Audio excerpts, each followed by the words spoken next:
और वही केंद्रीय मंत्री निर्मला सीतारमण ने कल बजट को सदन के पटल पर पेश किया और यह वित्त मंत्री के तौर पर निर्मला सीतारमण का 5वां बजट था और 2024 के आम चुनाव से पहले मोदी सरकार का आखिरी पूर्ण यह बजट था और इसी को लेकर चुनाव को ध्यान में रखते हुए बजट में हर वर्ग को कुछ ना कुछ दिया गया है।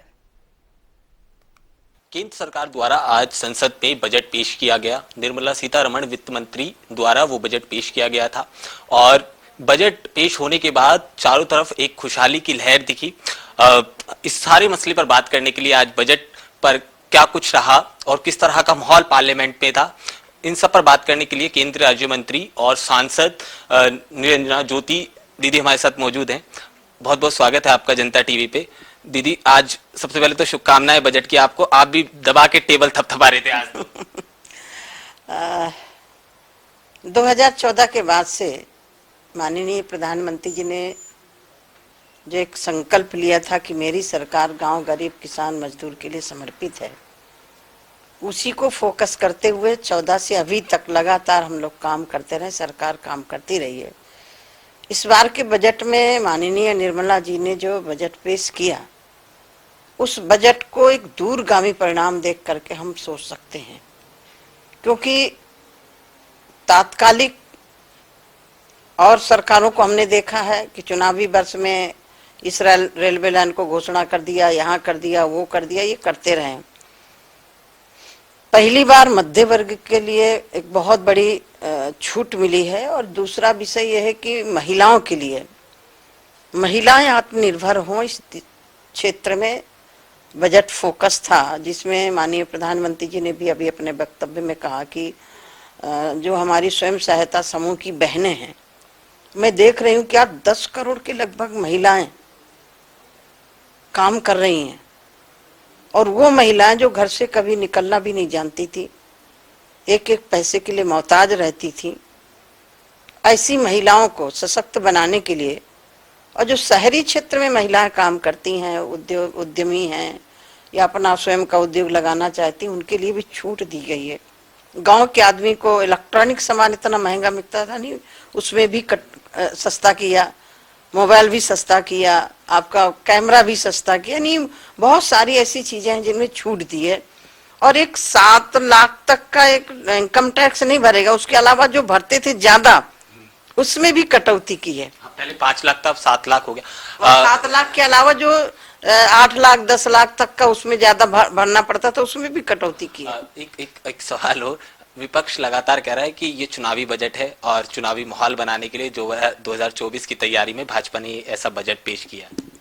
मुझे लग रहा है कि जो चुनावी बजट पेश करते रहे उनको वही नजर आएगा। मुझे याद है कि मेरे क्षेत्र से, इटावा से औरैया, भोगनीपुर, घाटमपुर होते हुए चौडगरा को इनकी सरकार के समय घोषणा हुई थी नई रेलवे लाइन बिछाने के लिए। 10 साल तक रहे, घोषणा के लिए हुई थी, कहीं कुछ काम नहीं हुआ था।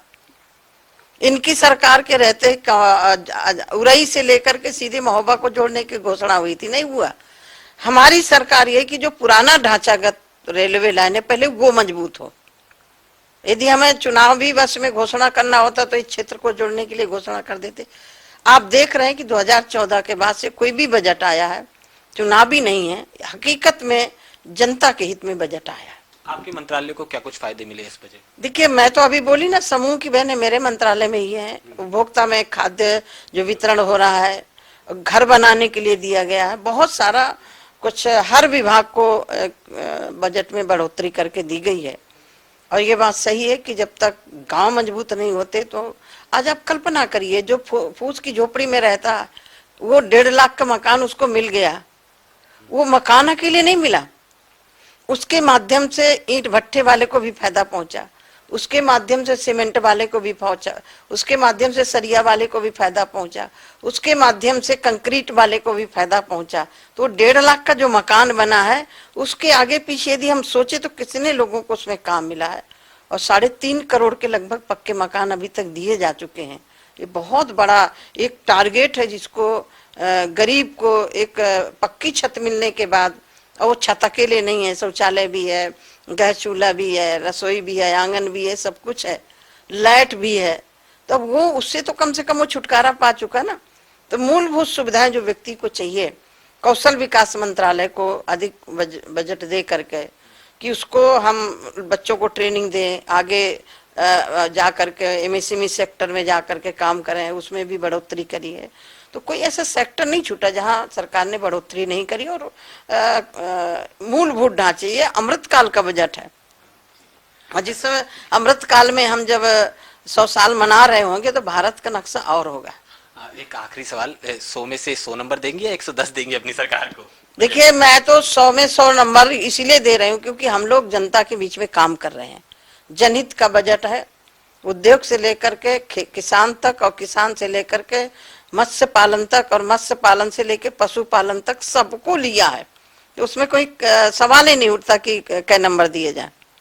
बहुत बहुत शुक्रिया हमसे बात करने के लिए। केंद्रीय राज्य मंत्री और सांसद साध्वी रंजना ज्योति जी हमारे साथ थे, जिनका साफ तौर से कहना था कि जो बजट सरकार द्वारा पेश किया गया है वो लोगों के हित में है और आने वाले वक्त में लोगों को इससे फायदा मिलता हुआ जरूर दिखाई देगा। कैमरा पर्सन चंचल के साथ केशव पांचाल, जनता टीवी, दिल्ली।